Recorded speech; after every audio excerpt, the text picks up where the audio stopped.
Hi guys, Korean movie recapped here. Before we start, warning. Spoilers ahead. Today, I'm going to recap a 2017 Korean action crime movie called The Prison. This movie is about a convicted ex-cop who is bullied in the prison but successfully beats the prison king and becomes a ruler there. So, how can he win the territory?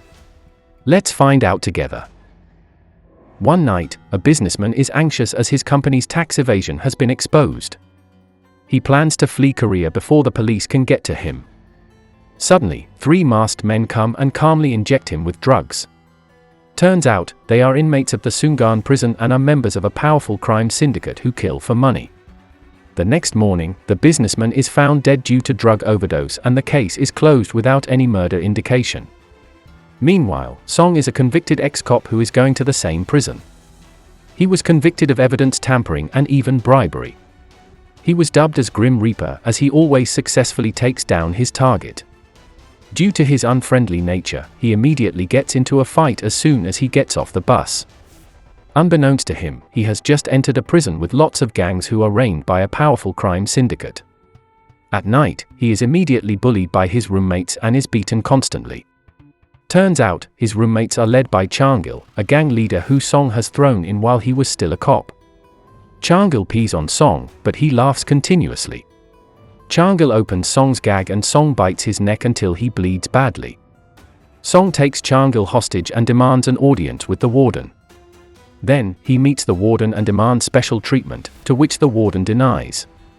The guard escorts him out, but then the crime syndicate comes to back the warden. For the second time that night, he is beaten and is dragged into a factory.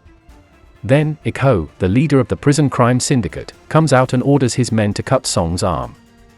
After some time, Song finally breaks and promises to follow the syndicate's rules. They let him go and send him to a solitary cell as a punishment. Meanwhile, Ik-ho as the prison king is enjoying his special treatment.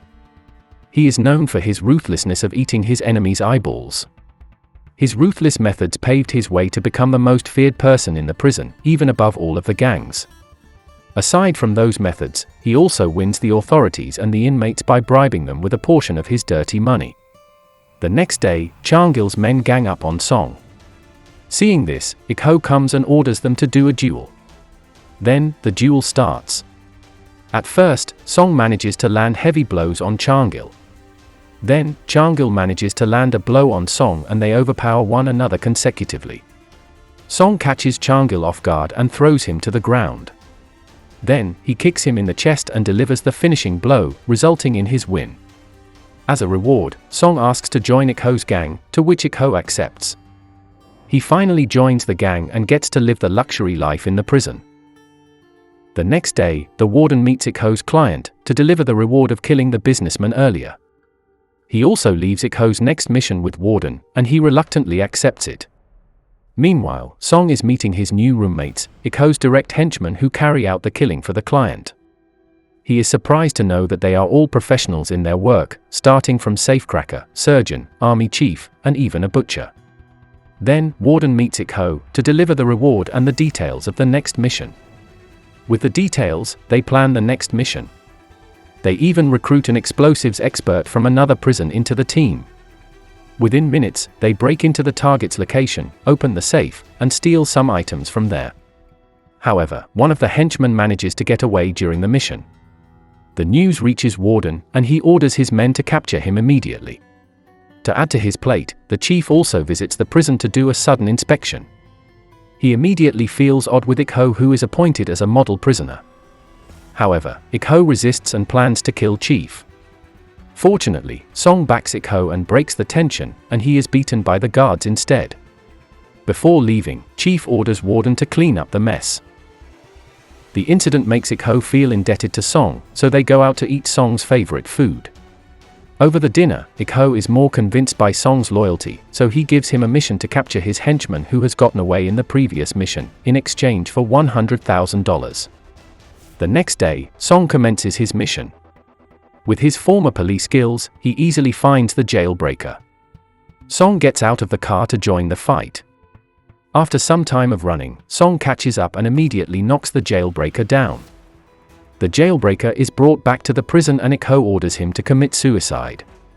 Song receives the money but feels guilty of helping to kill the jailbreaker. The next day, Song is appointed as Ik-ho's right-hand man. Ik-ho teaches Song about many things to survive in prison and persuades him to go all out in joining the syndicate. While Song is cleaning, he accidentally sees the warden keeping a secret in his office and plans to check it out later. Then, Song and the gang enjoy some barbecue together. Unfortunately, he gets into a fight with Lee, Ik-ho's former right-hand man, who envies him. Ik-ho shows Song his favor in front of everyone by beating Lee instead. Chang-il realizes Lee's change of heart, so he invites him to conspire against Ik-ho and he reluctantly agrees. Meanwhile, Song has infiltrated the warden's office and finds out about his secret. Turns out, warden has been keeping incriminating evidence of Ik-ho accepting missions from the client. From one of the tapes, Song finds out that Ik-ho is the one who has killed his brother, as he was too close in prying on the prison syndicate as a reporter. The next day, the client comes to the prison to discuss the next mission directly with Ik-ho. Song spies on them and realizes something weird with Lee. He also sees Chang-il and his men entering the room. Turns out, Chang-il is about to gang up on Ik-ho today, to take his position as the prison king. To start off the fight, Ik-ho throws a pot of hot oil to one of Chang-il's men and ruthlessly gouges his eyeball with a spoon. While he is doing that, he threatens everyone who comes after him. His reaction demoralizes Chang-il's men. Seeing this, Chang-il apologizes, followed by tears and confession. However, Chang-il sneaks up on him and backstabs him. Suddenly, Song enters the room and saves Ik-ho once more. One by one, Chang-il's men are taken down by him. Song also receives many hits, but he keeps on getting up afterwards. He successfully takes down most of Chang-il's men, but he is still outnumbered. When he is about to be stabbed, Ik-ho saves him and the fight is stopped after the guards come in. At the infirmary, Song wakes up and remembers about the past.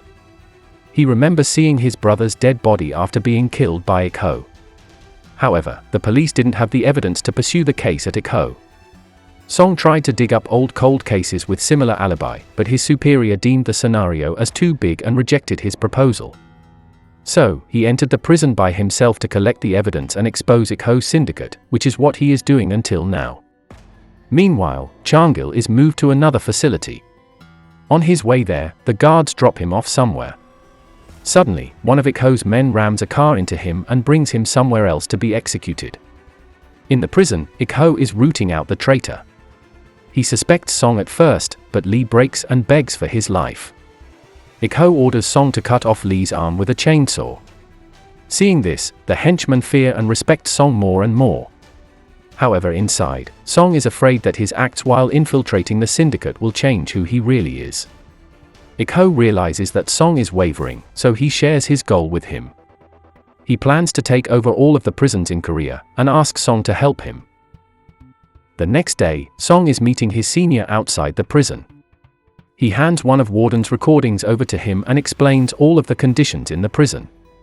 Song is determined to see the mission until the end, to get his revenge. Meanwhile, Warden is meeting the chief. Chief knows that Warden has been receiving money from Ik-ho, and he plans to uncover it. Then, Warden meets Ik-ho to release him from the prison. He does this to clean the mess within his jurisdiction. However, the solution is unwelcomed by Ik-ho.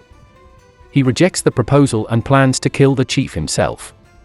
Once more, the syndicate sets out on a full-scale mission. This time, they are going to kill the chief in a foundry.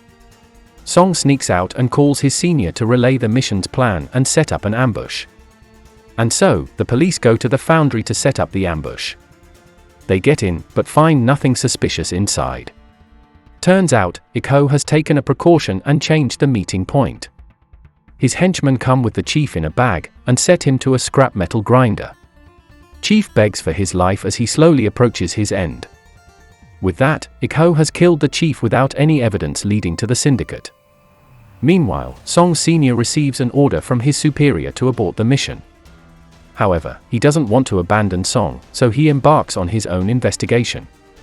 On their way back, Ik-ho hears about the ambush, and sends his man to follow Song Sr.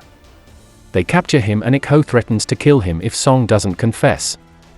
They set his senior on the same metal grinder while putting him on the call.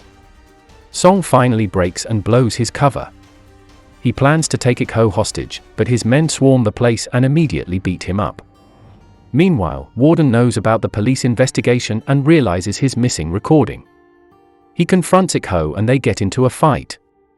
However, he can't shoot him and Ik-ho manages to get a hold of the gun. He appoints a new warden and kills the previous warden right away. Then, Ik-ho orders his men to use Song as a scapegoat of Warden's murder. They plan to make it seem like he commits suicide. They lift Song up, but his determination to live is strong. One of the henchmen admires him and helps him to get away. Amidst the commotion, Song beats the henchmen one by one. Then, he gets out of the room to hide himself. The prison is on alert to find Song. The guards search the room one by one. Luckily, one of his old friends hides him and treats his wound. Then, he goes to Ik-ho's private facility and sets it on fire. Within minutes, the fire spread, alerting Ik-ho and the guards. Song also brings a gas tank and sets it loose in Ik-ho's base camp. Then, all of the guards and the inmates work together to extinguish the fire.